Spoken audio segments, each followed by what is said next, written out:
Selamat Paskah Bapak, Ibu, dan Saudara. Kita merayakan Paskah pada hari ini dan kita bersyukur kemenangan Tuhan sudah berikan bagi kita.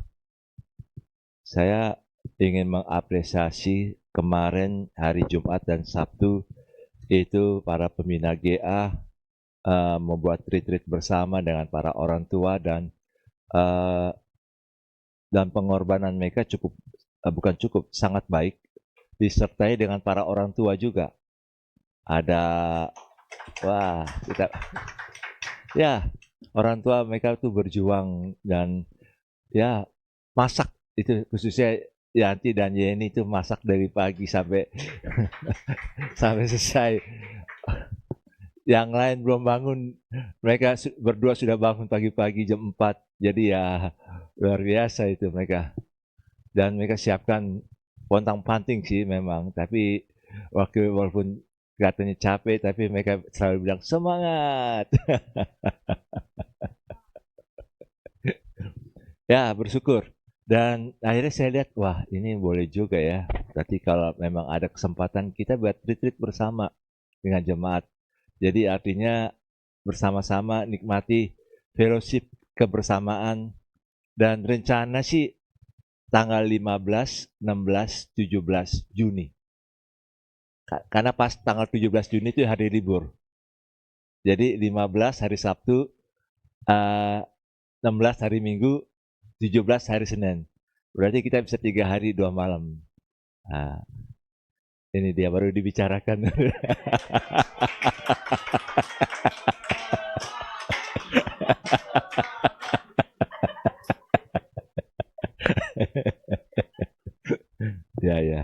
Ya. Jadi kita rencana 15, 16, 17 Juni.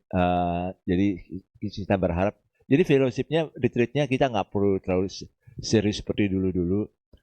Kita lebih banyak sharing, diskusi satu dengan yang lain, bagaimana kita bisa membangun hidup kita bersama ke depan ini. Dan saya bersyukur kemarin tuh suasananya bagus dan memang ada kebersamaan yang sangat kuat.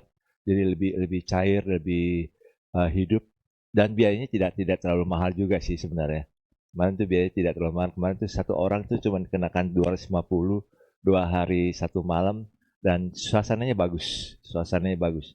Jadi artinya nanti kita coba buat lagi 15, 16, 17. Saya berharap jemaat bisa ikut nanti tanggal 15, 16, 17 Juni. Kuliahnya sudah libur kan, Alvin? Belum ya? Tapi karena kalau libur kan masih bisa lah ya. Bisa diusahakan. Jadi sekolah juga ya. Andrew juga sekolah kan sudah libur itu kalau nggak salah. Ya, jadi kita berdoa supaya itu bisa dilaksanakan dengan baik. Nanti kita akan cari tempat villanya di mana yang baiknya sehingga suasananya lebih kita bisa dapat suasananya baik untuk orang tua, anak muda maupun anak-anak, kita bisa layani bersama-sama. Baik, kita akan masuk dalam firman Tuhan pada siang hari ini karena Paskah merupakan hari kemenangan yang Tuhan berikan kepada kita. Tapi sebelum memperoleh kemenangan, seringkali kita juga sering mengalami hati yang hancur. Bukannya sekali, 2 kali. Tapi berkali-kali kita akhirnya, aduh saya udah payah sekali. Saya sudah nggak berdaya. Siapa di antara kita ini yang pernah mengalami? Sudahlah, saya nggak punya ekspektasi lagi lah. Nggak punya harapan lagi lah. Saya pikir, sudahlah nggak punya, lebih baik nggak usah ada harap-harap lagi lah. Dan tentu kita bisa mengalaminya bukan hanya sekali 2 kali, tapi berkali-kali. Baik suami kepada istri, istri kepada suami, baik kita yang kerja, kita pikir ya sudahlah, saya harap ini ada bantuan, ada mujizat, tapi kalau nggak terjadi, pengusaha tentu membutuhkan investor, ada dana yang segar, tapi begitu dijanjikan pada menjelang hari hanya dikatakan oleh calon investornya bilang, tunda lagi ya.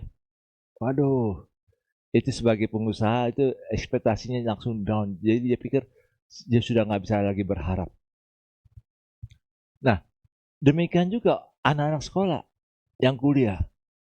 Sudah pikir, wah ini saya berikan yang terbaik ini. Skripsinya saya sudah lakukan yang terbaik.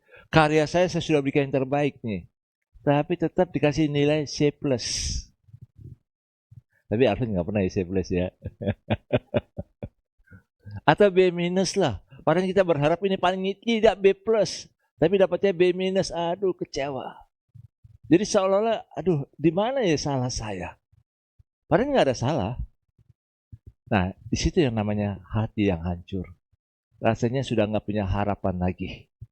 Dan suasana seperti ini, masalah pengalaman-pengalaman seperti ini, iblis berusaha membuat supaya kita mengalami suasana seperti ini terus-menerus.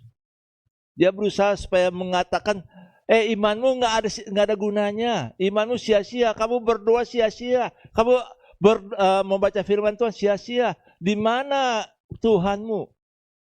Dan itu membuat kita kayak terdakwa. Kita merasa kita nggak bisa berhasil. Tapi saya ingin katakan, mari kita dapatkan Tuhan di tengah hati yang hancur. Hati yang hancur. Ini peristiwa Paskah, Bapak Ibu. Peristiwa Paskah. Dan saya ingin mengajak kita untuk melihat bagaimana waktu kebangkitan Yesus yang pertama. Hanya satu orang loh yang Tuhan tunjukkan dirinya pada satu orang. Bukan pada 11 murid yang hebat-hebat itu, bukan. Tapi kepada seorang wanita yang lemah sebenarnya. Yang dulunya terkenal sebagai wanita yang dulu dirasuk oleh 7 roh jahat. Dan bagi orang Israel pada waktu itu kalau dirasuk sama 7 roh jahat itu sudah dianggap udah malu dah. Tapi wanita ini, Bapak Ibu, dia tetap berusaha untuk dapatkan Yesus di saat dia hatinya hancur. Mari kita buka firman Tuhan dari Yohanes 20 ayat 1 sampai 20 dulu. Yohanes 20 ayat 1 sampai 20 sampai 10. Jadi waktu Tuhan Yesus bangkit pertama-tama, kalau Yohanes itu hanya menulis Maria Magdalena. Tapi kalau dalam Injil yang lain, itu ada 3 wanita yang lain. Dan ini wanita-wanita yang memang berani tampil. Murid-murid pada saat itu takut. Karena mereka memang sudah lagi hancur hatinya. Kenapa Yesus harus mati? Kenapa orang kudus, orang benar seperti Yesus, levelnya kayak Yesus ini, kok mati di kayu salib? Di mana Tuhan tidak membela? Kenapa Allah tidak membelanya? Kenapa Allah tidak turunkan pasukan malaikat Tuhan untuk membela Yesus? Tapi mereka ini, perempuan-perempuan ini, 4 perempuan ini, dan salah satunya adalah Maria Magdalena. Pada hari pertama minggu itu, pagi-pagi benar, ketika hari masih gelap, pergilah Maria Magdalena ke kubur itu, dan ia melihat bahwa batu telah diambil dari kubur.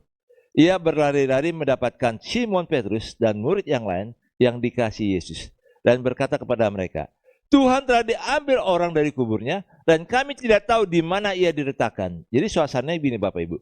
Ada 4 wanita ini, Maria Magdalena, Maria ibunya Yakobus, terus Salome, dan Yohana. 4 wanita ini bawa rempah-rempah, mereka sudah siapkan dari hari Sabtu sore, supaya minggu pagi-pagi kurang lebih jam 5 pagi, mereka untuk mewangikan mayat Yesus. Karena pada waktu Yesus disalibkan pada hari Jumat sore itu sudah mulai maghrib. Dan waktu maghrib itu sudah masuk ke hari Sabat. Bagi orang Yahudi itu pantangan kalau ada pekerjaan. Makanya mereka, okelah kita siapkan nanti hari Minggu pagi aja lah. Nah pada hari Minggu pagi itu mereka pergi. Nah 3 wanita itu masuk ke dalam kubur. Tapi Maria Magdalena ini waktu terbuka kuburan itu, dari kubur itu disingkirkan, Maria Magdalena langsung pergi. Karena dia langsung sudah berpikir, karena sebelumnya sudah ada isu bahwa mayat Yesus akan dicuri. Supaya Yesus dikatakan bahwa Yesus akan bangkit pada hari ketiga. Jadi Maria Magdalena langsung berpikir, mayat Yesus sudah dicuri. Makanya dia langsung lari. Tapi 3 wanita itu masuk ke dalam kubur dan berjumpa dengan malaikat. Nah, dalam ayat 3, ia berlari-lari mendapatkan Simon Petrus dan murid yang lain yang dikasihi Yesus, ayat 2, dan berkata kepada mereka, Tuhan telah diambil orang dari kuburnya dan kami tidak tahu di mana ia diletakkan. Maka berangkatlah Petrus dan murid yang lain itu ke kubur. Jadi Petrus dan Yohanes. Keduanya berlari bersama-sama, tapi murid yang lain itu berlari lebih cepat daripada Petrus, sehingga lebih dahulu sampai di kubur. Ia menyenggut ke dalam dan melihat kain kafan terletak di tanah. Akan tetapi ia tidak masuk ke dalam. Jadi Petrus masuk dulu ke dalam, Rasul Yohanes itu tidak masuk ke dalam. Maka datanglah Simon Petrus juga menyusul dia dan masuk ke dalam kubur itu. Ia melihat kain kafan terletak di tanah. Sedangkan pelu yang tadinya ada di kepala Yesus tidak terletak di dekat kain kafan itu, tetapi agak di samping di tempat yang lain dan sudah tergulung. Maka masuklah juga murid yang lain, yaitu Yohanes, yang lebih dahulu sampai ke kubur dan ia melihatnya dan percaya. Sebab selama itu mereka belum mengerti isi kitab suci yang mengatakan bahwa ia harus bangkit dari antara orang mati. Lalu pulanglah kedua murid itu ke rumah. Jadi 3 perempuan tadi pergi juga, Petrus dan Yohanes pergi juga ke kubur.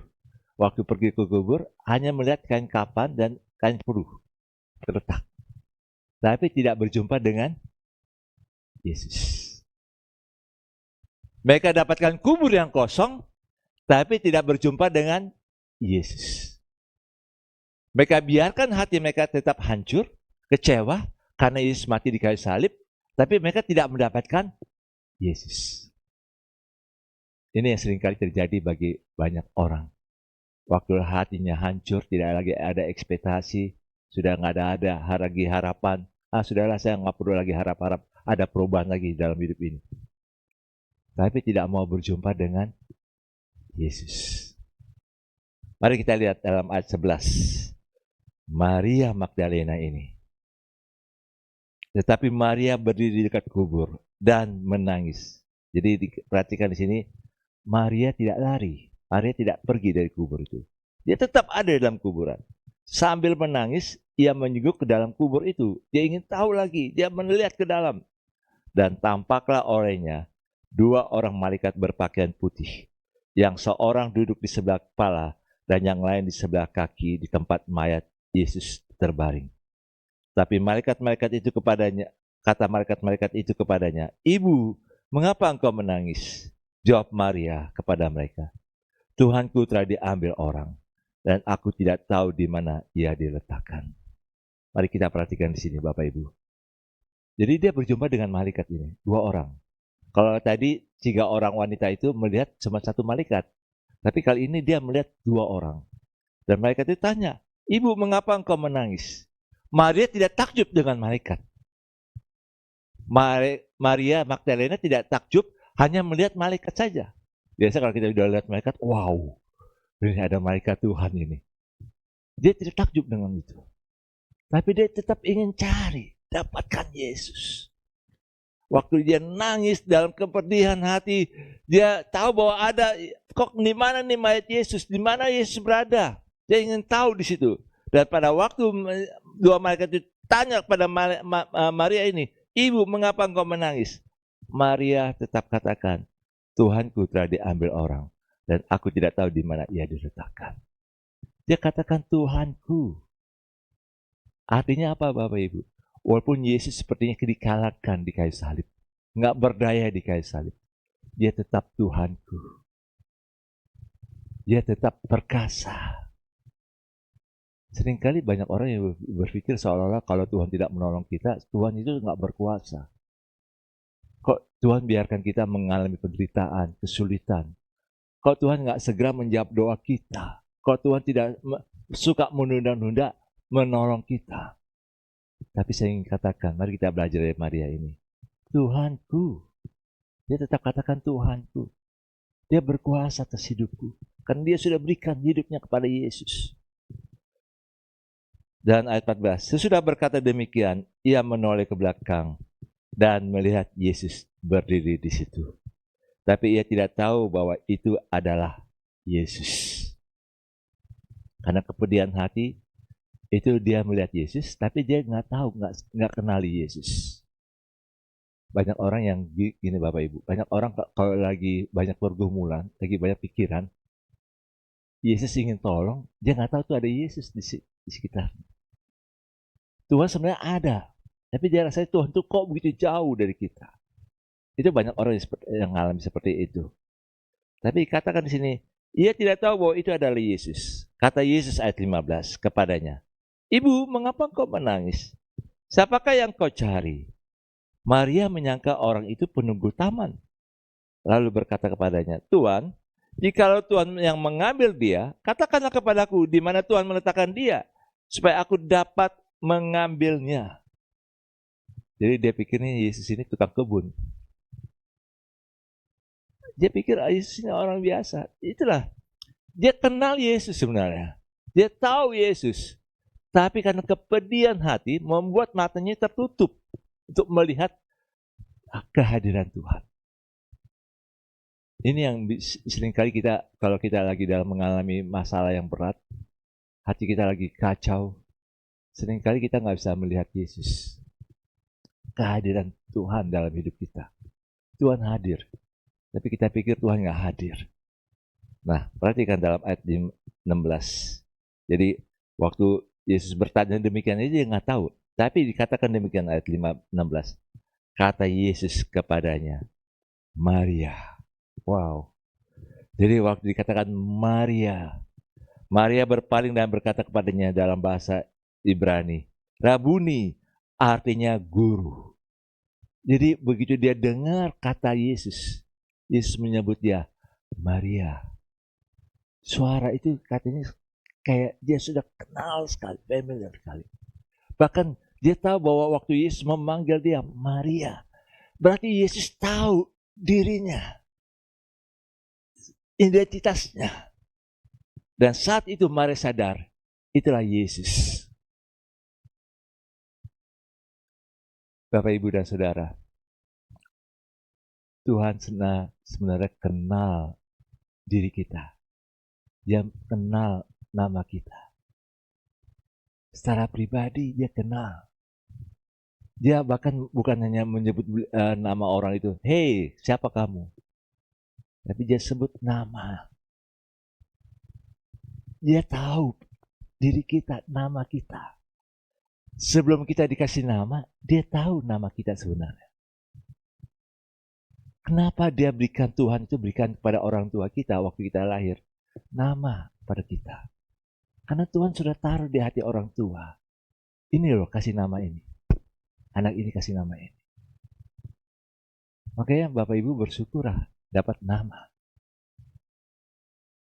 Nama saya kok nggak seperti nama di luar negeri yang bagus-bagus. Kalau tahun 60-an, namanya biasa simple-simple. Kalau orang tua. Tahun 70-an, ya lebih modern dikit lah. Apa yang saat itu lagi terkenal, makanya dikasih nama yang ini. Tahun 2000, justru banyak orang-orang di Indonesia ini kasih nama anak itu agak sedikit ke barat-baratan. Jadi kalau bisa namanya agak bagus sekali dan selalu dicari-cari nama-namanya. Tapi orang tua tetap dikendalikan sama Tuhan untuk memberi nama kepada anaknya. Kalau saat ini kita masih punya orang tua, tanyalah sama orang tuamu, apa arti nama saya? Selalu ada alasan orang tua itu kasih nama. Dan Tuhan mengenal nama kita. Tuhan mengenal hati kita. Tuhan tahu apa yang kita pikirkan. Makanya Bapak, Ibu, dan Saudara, saat hati kita lagi hancur, Tuhan tahu kedalaman hati kita. Tuhan mengerti. Saat engkau dikecewakan oleh orang terdekat, Tuhan tahu kok. Saat ini justru banyak nih orang-orang tua yang dikecewakan sama anak-anaknya. Kalau masih kecil sih, anak-anaknya sih ya biasanya ada kesel sih. Tapi tetap sabar. Tapi kalau anaknya sudah besar, sudah dewasa, sudah berumah tangga, Wow, itu pergumulan tersendiri bagi orang tua. Tapi saya ingin katakan, Tuhan tahu. Tuhan tahu apa yang kita butuhkan. Makanya pada waktu Tuhan mengatakan kepada Maria ini dengan namanya yang singkat, Maria. Wah, langsung Maria sadar, ini Tuhanku yang memanggil aku. Dan pada waktu itu Yesus katakan, kata Yesus kepadanya, janganlah engkau memegang aku, sebab aku belum pergi kepada Bapa. Tapi pergilah kepada saudaraku dan katakanlah kepada mereka bahwa sekarang aku akan pergi kepada Bapakku dan Bapamu, kepada Allahku dan Allahmu. Perhatikan saudara ayat 17 ini. Sebelum Yesus pergi ke Bapa, ke surga, Yesus biarkan Maria ini mendapatkan dia. Mendapatkan Yesus. Ini istimewa loh. Ini sangat istimewa. Bagi seorang Maria Magdalena. Maria Magdalena bukan perempuan yang berdosa yang dibayangkan dalam Lukas 7 itu ya, ayat 36 sampai 50 seolah-olah yang menyeka kaki Yesus. Itu bukan. Bukan Maria Magdalena seperti itu, bukan. Itu bukan. Maria Magdalena ini adalah orang yang dulu dirasuk oleh 7 roh jahat dan dia dibebaskan oleh Tuhan Yesus dan setelah itu dia ikut Tuhan Yesus. Dan Maria Magdalena ini dia termasuk murid Yesus. Setelah 12 murid itu, Maria Magdalena tetap di mana Yesus pergi, dia tetap ikut Yesus. Dan dia tahu Yesus ini. Dan pada waktu Yesus mau bangkit, setelah Yesus bangkit, Yesus belum naik ke surga dulu. Yesus belum berjumpa dengan Bapa. Maka Yesus katakan, jangan memegang aku. Jangan kau memegang aku, sebab aku belum pergi kepada Bapa. Artinya, Yesus belum mengalami satu langsung komunikasi dengan Bapa di surga. Dan Yesus mau, Maria, walaupun aku sekarang ini sedang menunjukkan diriku kepadamu karena engkau mencari aku, maka engkau mendapatkan aku di tengah-tengah hati yang hancur. Sebabnya Bapak Ibu dan Saudara, saya ingin katakan, kalau hati kita hancur, kalau ekspektasi kita lagi nggak ada lagi, jangan biarkan itu lebih menguasai kita. Dapatkan Tuhanmu. Dapatkan Tuhanmu. Temukan dia, cari dia. Biar kita berharap hanya kepada Tuhan, bukan kepada manusia. Kalau justru semakin kita berharap kepada manusia, ada perubahan dalam diri manusia, kita akan mendapatkan kesia-siaan. Tapi kita mau mendapatkan Tuhan. Seperti yang dialami oleh Maria ini. Pada waktu kita mau mendapatkan Tuhan di saat kita hati hancur, Tuhan tahu dan Tuhan melakukannya untuk kita. Tuhan menghargai apa yang kita rindukan. Dan Tuhan akan menampakkan diri. Nah, ayat 18, tapi Maria Magdalena pergi dan berkata kepada murid-murid, aku telah melihat Tuhan, dan juga bahwa dia yang mengatakan hal-hal itu kepadanya. Jadi Maria berubah. Hatinya hancur, tapi dia tahu dia sudah berjumpa dengan Tuhan. Hal ini yang kita bisa belajar di sini. Dapatkan Tuhan saat kita lagi hati hancur. Jangan biarkan hati kita lebih menguasai kita. Makanya dalam 1 Petrus 4 itu katakan, karena segala sesuatu sudah dekat waktunya, sudah lewat. Karena itu kuasailah dirimu dan berdoa. Kuasai diri kita kalau hati kita lagi hancur. Bagaimana supaya kita bisa dapatkan Tuhan waktu hati kita hancur? Ada 3 hal yang kita akan saya bagikan di sini. Yang pertama, kita mari melihat Lukas 8 ayat 1 sampai dengan ayat 2. Lukas 8 ayat 1 dan ayat 2.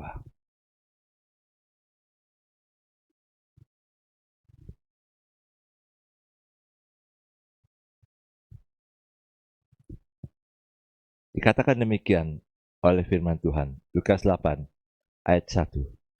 Tidak lama sesudah itu Yesus berjalan berkeliling dari kota ke kota dan dari desa ke desa memberitakan Injil Kerajaan Allah.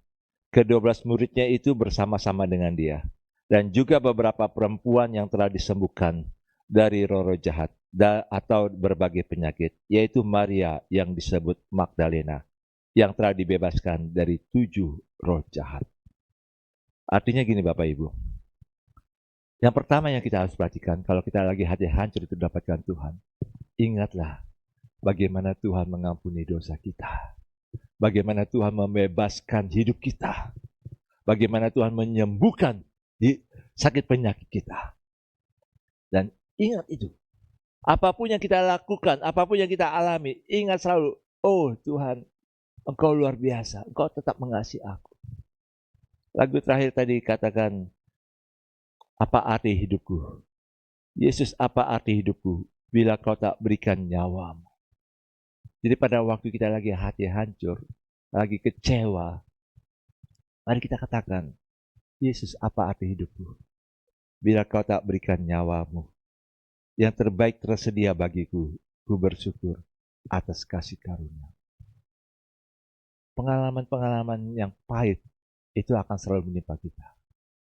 Tapi saya ingin katakan, saat kita hati hancur, tapi kita ingin dapatkan Yesus, maka kita akan dapatkan kekuatan. Kita akan temukan jawaban yang dari Yesus. Kita akan menjadi orang yang kuat. Kalau tadi Ibu Leni memberikan kita semangat, mengencourage kita untuk supaya kita menang, kita merasakan kemenangan yang Yesus berikan kepada kita. Itu bukan karena nggak pernah mengalami hati yang hancur. Justru orang-orang seperti ini seringkali mengalami hati yang hancur. Makanya kita bisa, asal kita bangkit. Bukan masalah berapa banyak kita jatuh, tapi bagaimana kita tetap bangkit pada waktu kita jatuh. Ini yang harus kita bangkitkan. Kenapa? Karena kita ingat karya Yesus dalam hidup kita.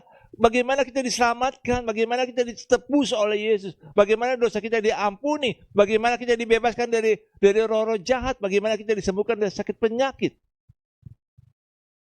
Justru kita bersyukur untuk semuanya itu. Selalu ingat di situ. Kalau misalnya dulu kita dibebaskan dari kemiskinan, kita bersyukur. Mari saudara, ingatlah bagaimana cara Tuhan menolong kita. Jangan lupakan salib Yesus, pengorbanan Yesus, pembebasan yang Yesus berikan kepada kita. Karena Tuhan mau kita mengalami Dia, mendapatkan Dia. Bukan berarti kalau kita ikut Yesus setelah dibebaskan kita memperoleh kemenangan, kita tidak akan lagi mengalami hati yang hancur. Pasti mengalami lagi. Pasti mengalami kekecewaan lagi, pasti ada. Sampai kita nanti mati, tutup mata terakhir kali. Itu kita nggak akan kecewa. Tapi selama kita melek, kita masih hidup, nyawa kita masih ada dalam tubuh ini, selalu siap untuk mengalami hati yang hancur, selalu siap. Saat seperti ini, hati yang hancur, ingatlah selalu apa yang Tuhan sudah perbuat dalam hidup kita. Jangan biarkan hati hancur itu lebih menguasai emosi kita. Justru hati yang hancur itu membuat kita, ya saya ingat karya Yesus di kayu salib. Bagaimana waktu kita diselamatkan dari kecelakaan. Kemarin beberapa hari lalu tuh ada truk yang lagi ngebut-ngebutan dan tabrak di jalan tol itu. Aduh, bisa bayangkan nggak kalau kita ada dalam mobil yang ditabrak itu? Wah, ngeri sekali. Bagaimana kalau kita suatu saat tiba-tiba dibawa ke ICU? ICU itu tuh pintu gerbang loh. Apalagi kalau kita dengar mesinnya ya. Netot. Wah, itu ngeri loh. Aku malah waktu kena COVID, dia cerita teman ranjang di sebelahnya mati di depan dia. Takut juga loh. Takut, bisa dibayangkan bagaimana kalau orang yang mati di depan kita, bagaimana kita nggak ini. Saudara bisa bayangkan kalau tiba-tiba yang kayak misalnya ada orang di Rusia tuh lagi nonton konser, lagi hebat, lagi gembira-gembiranya, tiba-tiba ada penembakan massal kayak gitu. Dan itu terjadi di depan kita. Wah, itu betul-betul ngeri sekali. Tapi kalau kita ada pengalaman seperti itu, ingatlah, Yesus selamatkan kita. Kita bersyukurnya kalau saudara dan saya masih hidup. Masih ada kesempatan. Selama kita hidup, kecewa itu pasti terjadi. Kita bisa alami. Tapi ingatlah selalu, salib Yesus, pengorbanan Yesus, kasih Yesus atas hidup kita. Sehingga kita bisa kuat lagi. Maria tahu bahwa apapun yang dia bisa lakukan, itu karena dia ingat bagaimana dia dibebaskan dari 7 roh jahat itu. Bagaimana dia dulu dipermalukan oleh banyak orang di sekitar dia. Dia tuh diseret-seret loh. Waktu dia kerasukan, dia diseret-seret sama keluarganya. Dia bukan orang miskin, dia orang yang berada. Dan bagi dia seorang wanita diseret-seret gitu di depan banyak orang, malunya luar biasa. Seperti kayak orang gila. Tapi dia bersyukur, dia dibebaskan oleh Yesus. Saudara, mari. Ingatlah selalu. Kau punya masalah? Iya. Masalahmu tuh lagi berat-beratnya? Iya. Tapi ingatlah bagaimana Yesus telah membebaskan. Itu yang membuat kita jadi akhirnya kita kuat lagi, saudara. Kita bisa kuat. Karena kita tahu ada tujuan Yesus menyelamatkan kita. Yang kedua, dalam ayat 3. Tadi dalam ayat 2 kita sudah baca dan saya bacakan ayat 3. Lukas 8 ayat 3. Yohana, istri Kusa, bendahara Herodes, Susana, dan banyak perempuan lain. Perempuan-perempuan ini melayani rombongan itu dengan kekayaan mereka. Jadi termasuk Maria Magdalena. Jadi Maria Magdalena termasuk di situnya. Dikatakan perempuan-perempuan ini melayani rombongan itu, rombongan Yesus dengan kekayaan mereka. Jadi yang kedua, bebaskan diri kita dari cinta uang. Karena uang itu adalah musuhnya Tuhan atas hidup kita. Saya tidak katakan jangan cari duit. Tapi kalau kita cinta uang, kita mengabdi kepada uang. Berarti kita tidak mengabdi kepada Tuhan. Firman Tuhan Yesus katakan, engkau tidak bisa mengabdi kepada dua Tuhan, kepada Allah dan kepada Mamon. Pilih salah satu, kepada Allah atau kepada Mamon. Saya tidak katakan seolah-olah kita jangan cari duit, nanti duit itu akan mengalir, bukan. Kalau Tuhan percayakan kepada kita uang yang banyak, kita harus tahu Yesus telah menebus kita. Jadi bukan uang itu yang kita kejar, tapi Tuhan yang kita kejar. Uang itu hanya alatnya Tuhan. Dan alatnya kita untuk bagaimana kita mengasihi Tuhan. Kalau kita dipercayakan, ada orang yang dipercayakan Tuhan kekayaan yang besar. Iya. Tapi tidak semua orang diberikan Tuhan kekayaan besar. Tapi kalau kita diberikan kekayaan yang banyak, ingatlah bahwa ini hanya alat Tuhan. Tapi juga jadi alatnya kita untuk menyembah Tuhan. Jangan sampai kita menyembah uang, tapi kita melupakan Tuhan. Hari Senin sampai Jumat, kita mengejar uang. Kita mencintai uang. Hari Sabtu, oke lah, waktu keluarga. Kita mencintai keluarga kita. Hari Minggu kita mencintai Tuhan. Oh, nggak bisa.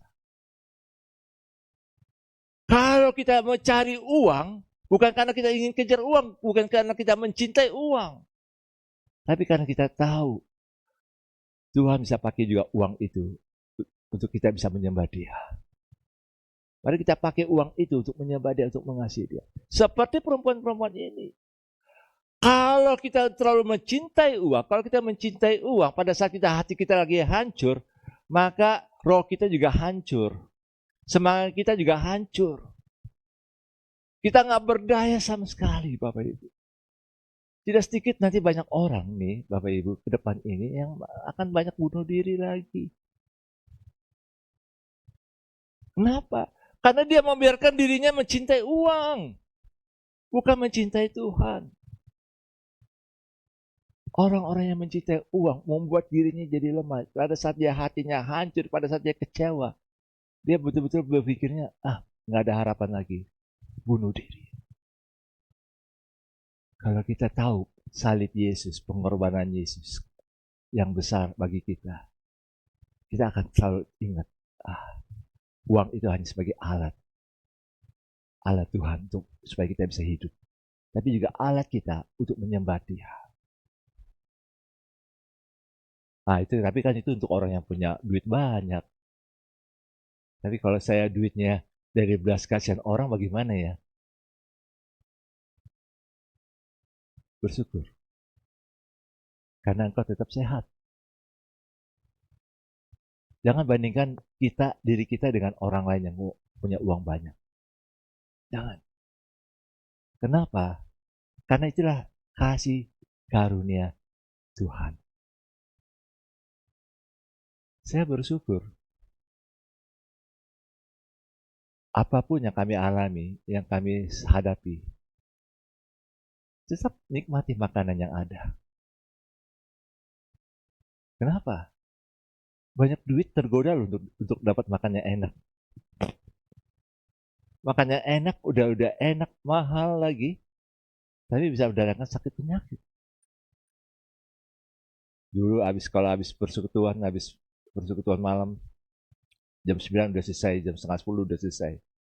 Wah, diajak makan enak lagi. Makanannya masakan Padang lagi. Malam-malam masakan Padang. Saudara tahu kalau masakan Padang kan kalau malam-malam. Tetap nasinya banyak. Setengah 10 masih makan, jam 10 sampai setengah 11, setengah 12 tidur. Sakit itu menyimpan sakit penyakit. Hanya bersyukur. Itu tidak akan alami lagi. Kenapa? Inilah cara Tuhan. Cara Tuhan.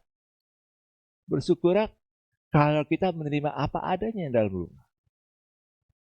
Tuhan tidak akan membiarkan kita hidup dalam kekurangan kok. Tuhan selalu mencukupkan kok apa yang kita butuhkan. Tuhan tahu. Tuhan selalu ada pertolongan Tuhan dalam hidup kita. Makanya bebaskan diri kita dari cinta uang. Supaya apa? Supaya pada waktu kita lagi mengalami hati yang hancur, kita dapatkan Tuhan. Kita bisa miliki Tuhan. Kejar Tuhan. Bukan kejar uangnya. Uang itu pasti datang kok. Saya tahu bahwa ada beberapa dari kita dia yang Tuhan percayakan akan dapatkan keuangan yang besar. Saya tahu. Tapi mari kita mengejar Tuhan. Mengejar Tuhan. Yang ketiga, bertekun mengejar Tuhan. Dalam Yohanes 20 tadi yang kita sudah baca.